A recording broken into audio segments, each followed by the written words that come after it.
এর মধ্যে আমরা দলকে ক্ষমতায় দেখেছি, এসেছে এবং চলে গেছে। আমরা দেখতে পেলাম এদেশের মধ্যে অতীতে যারা ক্ষমতায় এসেছে, দেখলাম আমরা বাংলাদেশ বিশ্বের মধ্যে তিনবার দুর্নীতিতে জড়িত হয়েছে। আমরা দেখতে পেয়েছি এই স্বাধীনতার পরে যারা ক্ষমতায় এসেছে, আমরা এরকম আরো দেখতে পেয়েছি যারা 17 বছর দেশ চালিয়েছেন, ওদের ক্ষমতার সময় বাংলাদেশ থেকে 92,000 কোটি টাকা জনগণের পাচার হয়ে গেছে।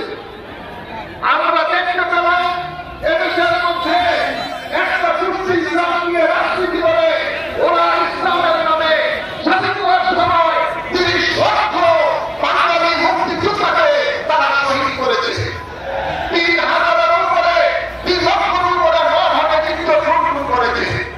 আমরা দেখতে পেলাম ইসলামের নামে কতগুলি দল বাংলাদেশের মধ্যে এসেছে, যারা এই দেশের মধ্যে চুক্তিবাদের মাধ্যমে বিভিন্ন অঞ্চলে গ্রামের মাথাগুলিকে ধ্বংস করেছে। বিগত কয়েক মাস আমরা দেখতে পেলাম এদেশের মানুষ নতুন কিছু চেয়েছেন। মানুষ একটা পুষ্টিপত্র থেকে বৈষম্য বিরোধী আন্দোলন করেছেন।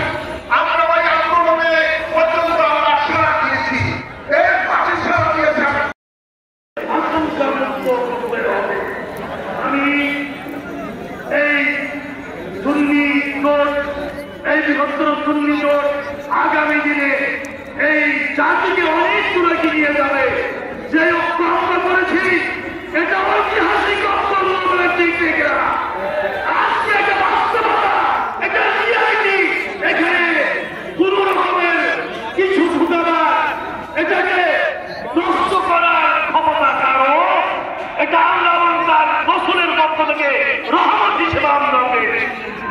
আমি সবাইকে ধন্যবাদ জানিয়ে আজকের এই সামান্য টাইমে খুবই সংক্ষিপ্ত সময়ে আপনাদের সহযোগিতা, নেতৃবৃন্দের সহযোগিতা, এই চট্টগ্রাম মানুষের সহযোগিতা, সাংবাদিক ভাইদের সহযোগিতা, মিডিয়ার সহযোগিতার জন্য সংশ্লিষ্ট সবাইকে ধন্যবাদ জানিয়ে বৃহত্তর এই সুন্নি জোট 18 কোটি মানুষকে নিয়ে বাংলাদেশের ভাগ্য গড়বে, এই শপথ ঘোষণা করে আমি শেষ করলাম। আসসালামু আলাইকুম ওয়া রাহমাতুল্লাহ।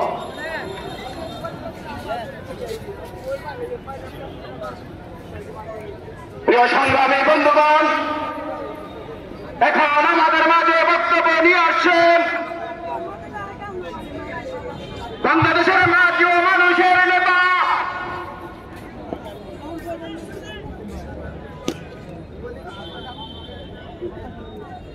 এখন আপনাদের সম্মুখে বক্তব্য রাখবেন ইসলাম